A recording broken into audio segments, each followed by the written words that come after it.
Опять проходит через центр мяч. Двое стоят и смотрят.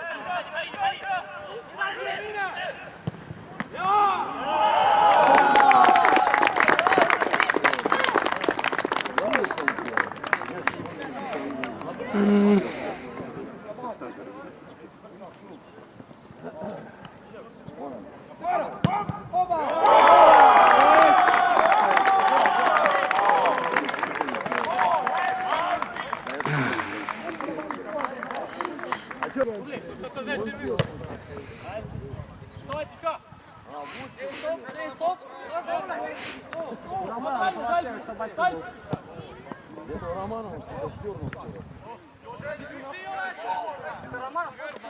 Что он хочет?